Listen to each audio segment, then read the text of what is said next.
Digital पाठशाला के हमारे इस प्रोग्राम में आपका स्वागत है। आज के फास्ट एंड फ्यूरियस सेशन में हम जानेंगे भारतीय संविधान का निर्माण कैसे हुआ।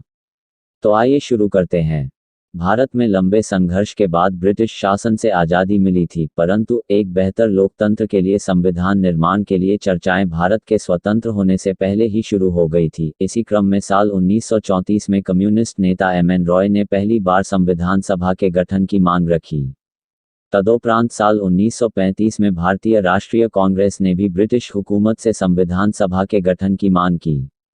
पुनः साल 1938 में कांग्रेस पार्टी के नेता पंडित जवाहरलाल नेहरू ने स्वतंत्र भारत के संविधान सभा का निर्माण वयस्क मताधिकार तथा बिना किसी बाहरी हस्तक्षेप के कराने की घोषणा की।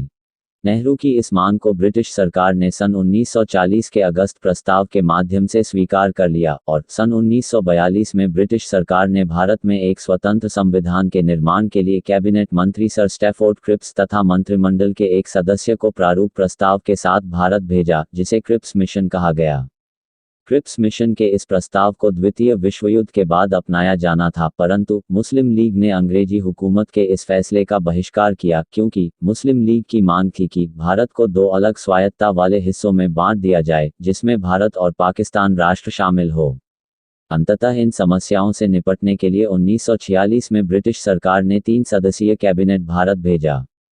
इसने मुस्लिम लीग की मांगों को खारिज कर दिया और ऐसी संविधान सभा के निर्माण की योजना सामने रखी, जिससे मुस्लिम लीग के नेता काफी हद तक संतुष्ट हो गए।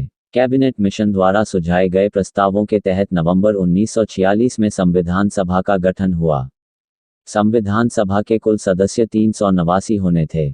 इनमें से 296 सीटें ब्रिटिश भारत और 93 सीटें देसी रियासतों को आवंटित की जानी थी। प्रत्येक प्रांतों और रियासतों को उनके संबंधित आबादी के अनुपात में सीटें आवंटित की जानी थी। मोटे तौर पर प्रति 10 लाख की आबादी के लिए एक सीट आवंटित की जानी थी।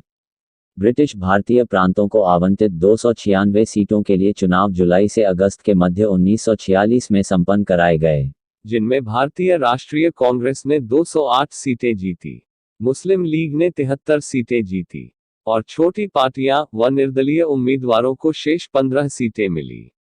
हालांकि देसी रियासतों को आवंटित की गई 93 सीटें भर नहीं पाई, क्योंकि इन्होंने खुद को संविधान सभा से अलग रखने का निर्णय लिया। काफी दिनों तक चली इस प्रक्रिया के बाद आखिरकार 9 दिसंबर 1946 को संविधान सभा की पहली बैठक हुई, जिसमें 211 सदस्य शामिल थे।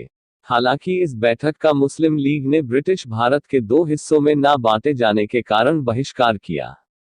9 दिसंबर 1946 को हुई संविधान सभा की प्रथम बैठक में सबसे पुराने सदस्य डॉक्टर सच्चिदानंद सिन्हा को फ्रांसीसी प्रथा का पालन करते हुए विधानसभा के अस्थायी अध्यक्ष के रूप में चुना गया था।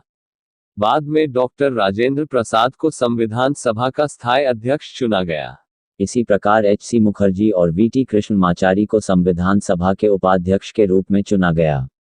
अर्थात संविधान सभा में 2 उपाध्यक्ष चुने गए। 13 दिसंबर 1946 को जवाहरलाल नेहरू द्वारा प्रस्तुत उद्देश्य प्रस्ताव के साथ संविधान सभा की कार्यवाही शुरू हुई। उद्देश्य प्रस्ताव सर्वसम्मति से 22 जनवरी 1947 को पारित किया गया। बाद में उद्देश्य प्रस्ताव संविधान की प्रस्तावना में बदल गया। भारत की संविधान सभा ने संविधान के निर्माण से संबंधित विभिन्न कार्यों से निपटने के लिए कुल 13 समितियों का गठन किया। 29 अगस्त 1947 को संविधान के स्वरूप और संरचना पर चर्चा करने और निर्णय लेने के लिए डॉक्टर अंबेडकर की अध्यक्षता में एक प्रस्ताव द्वारा प्रारूप समिति का गठन किया गया। 2 साल 11 महीने और 18 दिनों में संविधान सभा के कुल 11 बैठकें हुई। संविधान निर्माताओं ने लगभग 60 देशों के संविधान का अवलोकन किया। इसके प्रारूप पर 114 दिनों तक विचार हुआ। संविधान के निर्माण पर कुल 64 लाख रुपए का खर्च आया। 26 नवंबर 1949 को यानी 11वीं सत्र के आखिरी दिन संविधान को अंगीकार किया गया। संविधान पर सदस्य के हस्ताक्षर के लिए संविधान सभा की बैठक अंततः 24 जनवरी 1950 को हुई। संविधान सभा के कुल 284 सदस्यों ने संविधान पर हस्ताक्षर किए। संविधान सभा में जवाहरलाल नेहरू ऐसे व्यक्ति थे जिन्होंने सबसे पहले संविधान पर हस्ताक्षर किए थे। संविधान सभा में कुल 15 महिलाओं ने भी भाग लिया था तथा अंतिम रूप से 8 महिलाओं ने संविधान पर हस्ताक्षर किए थे। इस प्रकार 26 नवंबर 1949 को संविधान सभा द्वारा संविधान को अंगीकृत, अधिनियमित और आत्मार्पित किया गया। संविधान पूर्ण रूप से 26 जनवरी 1950 को लागू हुआ। भारतीय संविधान की मूल प्रतियां हस्तलिखित है, जिसे प्रेम बिहारी नारायण रायजादा ने लिखी थी। हस्तलिखित मूल प्रतियां सांसद के पुस्तकालय में हीलियम में रखा गया है। मूल रूप से भारतीय संविधान हिंदी और अंग्रेजी में लिखा गया। इस सेशन में सिर्फ इतना ही। मिलते हैं अगले वीडियो में एक अलग टॉपिक के साथ। हमारा यह प्रयास आपको कैसा लगा? कृपया महत्वपूर्ण सुझाव कमेंट करें। धन्यवाद।